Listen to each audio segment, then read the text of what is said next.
Hi friends, இந்த வீடியோவில் நம்ம சூப்பரான ஒரு தகவல் பற்றி தாங்க பார்க்க போகிறோம். இந்த வெற்றி பயண திட்டம் அது தொடர்பாக தமிழக போக்குவரத்து கழகம் சார்பாக ஒரு சில விவரங்கள் வந்து வெளியிட்டிருக்காங்க. அதை பற்றின டீட்டெயில்ஸ் நம்ம இந்த வீடியோவில் பார்க்கலாம். இந்த திட்டத்தினுடைய அறிமுகம் மற்றும் பின்னணி ஃபர்ஸ்ட் பார்க்கலாம். முதல்ல விரிவாக்கம், அதாவது தமிழ்நாட்டில் பெண்களிடையே பெரும் வரவேற்பை பெற்ற இலவச பேருந்து பயண திட்டம் வெற்றி பயண திட்டம் என்ற பெயரில் அக்டோபர் 2 காந்தி ஜெயந்தி அன்று அதிகாரப்பூர்வமாக விரிவாக்கம் செய்யப்பட உள்ளது. அக்டோபர் 2ஆம் தேதி அன்னைக்கு இந்த வெற்றி பயண திட்டத்தை ஃபுல்லா தொடங்கி வைக்க போறாங்க.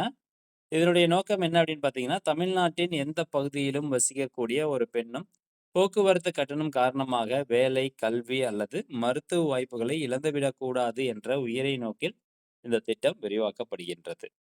பயனாளிகள் பொறுத்தவரைக்கும் இவங்க என்ன கணிச்சு வச்சிருக்காங்க அப்படின்னா, நாளொன்றுக்கு சுமார் 1 கோடி பெண்கள் மற்றும் திருநங்கைகள் இந்த திட்டத்தின் மூலம் நேரடியாக பயன்பெறுவார்கள் அப்படின்னு சொல்லியிருக்கிறாங்க. இந்த திட்டம் விரிவாக்கம் பண்ணதுனால 1 கோடி பெண்கள் வந்து பயனடைய போறாங்க அப்படின்னு சொல்லியிருக்கிறாங்க.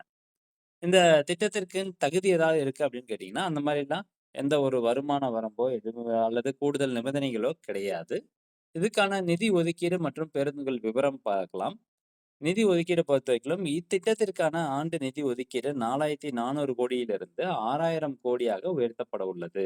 இந்த ஒரு வருஷத்துக்கு 6000 கோடி ரூபாய் வரைக்கும் இன்க்ரீஸ் பண்ணியிருக்கிறாங்க. மொத்த பேருந்துகள் சேர்க்கை எவ்வளோ அப்படின்னு பார்க்கலாம். தமிழ்நாட்டில் மொத்தம் 8 அரசு போக்குவரத்து கழகங்கள் மூலம் இயங்கக்கூடிய 21,527 பேருந்துகளில் தற்போது 7,700 சாதாரண பேருந்துகளில் மட்டுமே இந்த இலவச சேவை வழங்கப்படுகிறது. தமிழ்நாட்டில் மொத்தமா எல்லா பஸ்ஸும் சேர்த்து 21,527 பஸ்ஸஸ் வந்து இருக்கு. அதுல 7,700 சாதாரண பேருந்துகள்ல மட்டும்தான் இப்ப வந்து இலவச சேவை இருக்குது. விரிவாக்கத்திற்கு பின் எக்ஸ்பிரஸ், டீலக்ஸ் மற்றும் எல்எஸ்எஸ் வகை சேர்ந்த 4,641 பேருந்துகளும் சேர்க்கப்பட்டு மொத்தம் 12,341 பேருந்துகளில் இலவச பயணம் வழங்கப்பட உள்ளதாக ஒரு அறிவிப்பு வந்து வெளியிட்டிருக்கிறாங்க. அப்போ 21,000த்துல கிட்டத்தட்ட வந்து பார்த்தீங்கன்னா, ஒரு 55% பஸ்கள் வந்து மகளிருக்கு இலவச பஸ்ஸா வந்து அறிவிச்சிருக்கிறாங்க. இப்போ இந்த எக்ஸ்பிரஸ், டீலக்ஸ் மற்றும் எல்எஸ்எஸ் அப்படின்னு எடுத்துக்கிட்டோம்னா, இப்போ ஒரு நகர்ப்புறம் இருக்கு அப்படின்னு வச்சுக்கலாம். ஒரு சென்னை இருக்கட்டும், கோவை இருக்கட்டும், சேலமா இருக்கட்டும், ஒரு நகர்ப்புறத்துக்குள்ளார ஏற்கனவே சாதாரணமான அந்த பஸ்ல மட்டும்தான் பெண்கள் வந்து பயணிக்கக்கூடியதா இருக்குது. ஆனா, இந்த அக்டோபர் 2ஆம் தேதிக்கு அப்புறம் பார்த்தீங்கன்னா, அந்த நகர்ப்புறத்துக்குள்ள இயங்கக்கூடிய எக்ஸ்பிரஸ் பஸ்ஸு, டீலக்ஸ் பஸ்ஸு, அதே மாரி எல்எஸ்எஸ் பஸ். இது எல்லாத்துலயுமே வந்து பெண்கள் இலவசமாக பயணிக்கலாம். இது நகர்ப்புறத்துல. அடுத்தபடியாக புறநகர் பேருந்துகள் அப்படின்னு பார்த்தோம்னா, முப்சில் பஸ்ஸஸ் அப்படின்னு சொல்லுவாங்க.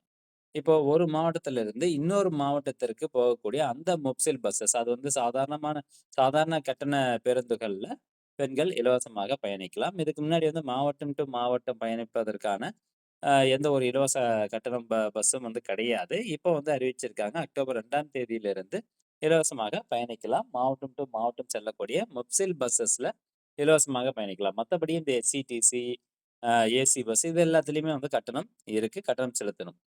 பயண எல்லை விரிவாக்கம் பொறுத்தவரைக்கும் முந்தைய 40 கிலோமீட்டர் தூர கட்டுப்பாடு தளர்த்தப்பட்டு நகர்ப்புற பேருந்துகள் மட்டுமன்றி மாவட்டங்களுக்கு இடையே இயக்கப்படும் புறநகர் மற்றும் மலை பகுதிகளுக்கான சாதாரண பேருந்துகளிலும் இலவசமாக பயணிக்கலாம். மாவட்டம் டு மாவட்டம் செல்லக்கூடிய சாதாரண கட்டண பேருந்துகளில் இலவசமாக பயணிக்கலாம்.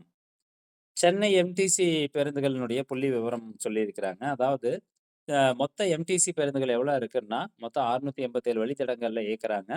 4,613 பஸ்கள் வந்து இருக்குது.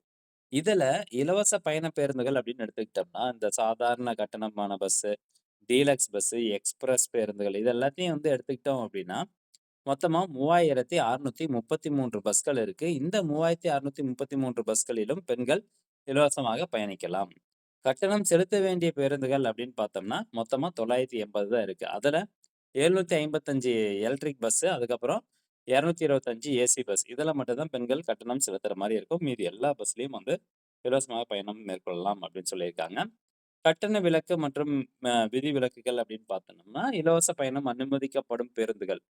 சாதாரண கட்டண பேருந்துகள், எக்ஸ்பிரஸ், டீலக்ஸ், எல்எஸ்எஸ் மற்றும் மலைப்பகுதி சாதாரண பேருந்துகள். கட்டணம் செலுத்த வேண்டிய பேருந்துகள் விலக்கு அளிக்கப்பட்டவை. எலக்ட்ரிக் பேருந்துகள் மற்றும் குளிர்சாதன பேருந்துகளில் வழக்கம் போல பயணம் செய்ய கட்டணம் செலுத்த வேண்டும்.